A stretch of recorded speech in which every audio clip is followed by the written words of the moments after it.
Golconda jewellers తెలంగాణలో మొట్టమొదటి factory outlet మన కొత్తపేటలో ఫిబ్రవరి 14న గొప్ప శుభారంభం. మంత్రి గారు మా గవర్నమెంట్ కాంగ్రెస్ పార్టీ 100 సార్లు చెప్పిన అధ్యక్ష 100 సార్లు ఏమని ఈ 6 గ్యారెంటీల పథకాలు హామీలు విడతల వారీగా మేము అమలు చేస్తాము అని చెప్పినాం. అమలు చేస్తాము అని చెప్పి మా గవర్నమెంట్ కమిట్మెంట్ తోటి ఉన్నది. ఆల్రెడీ కొన్ని కమిట్మెంట్ ఫుల్ఫిల్ చేసింది. మీరు ప్రతిసారి అసెంబ్లీలో కానీ బయట కానీ అబద్ధాలు ఆడినరు. మీరు ఎప్పుడు చేస్తారు అని అన్నారు. మేము వచ్చి 2 నెలలు అయింది.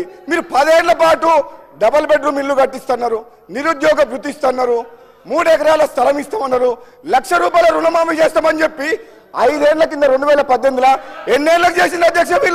వీళ్ళు ఇచ్చిన హామీల విషయంలో ఏమో వీళ్ళు గతంలో 10 ఏళ్లు పరిపాలించి ఒక్క హామీ నెరవేర్చలేదు. మాకు 2 నెలలు సమయం కాలేదు. మా ముఖ్యమంత్రి గారు కాంగ్రెస్ పార్టీ ఆహర్నిశలు కష్టపడి మీరు చేసిన తెలంగాణ ఆగమైన తెలంగాణని గాడిలో పెడతామని చెప్పి మా కాంగ్రెస్ పార్టీ ప్రభుత్వం కృత నిశ్చయంతో ఉంది. మీకెందుకు కడుపులమంట అంటే మేము చేయొద్దా? మీకు అవకాశం ఇచ్చారు 2 సార్లు. మీకు 2 సార్లు అవకాశం ఇచ్చారు. 10 ఏళ్ళు పరిపాలించారు.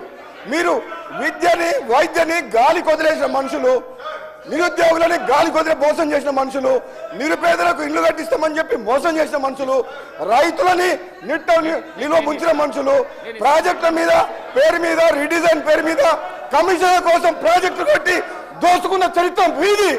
మా ప్రభుత్వం తెలంగాణ ఇచ్చిన పార్టీ ఇది. కాంగ్రెస్ పార్టీ ఆనాడు హైదరాబాద్తో కూడిన తెలంగాణ ఎందుకు ఇచ్చింది అధ్యక్ష?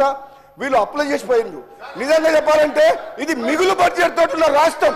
మనమే ఒక 10 రాష్ట్రాలకు అప్పిచ్చే పరిస్థితిలో ఉండే అటువంటి రాష్ట్రాన్ని అప్పుల పాలు చేసిన పోయిన గణిత చరిత్ర వీళ్ళది. మనకు అప్పులు ఎందుకు చేయాలి చరిత్ర? మనకు హైదరాబాద్ నగరం ఉంది, బోలెడంత ఆదాయం వస్తుంది.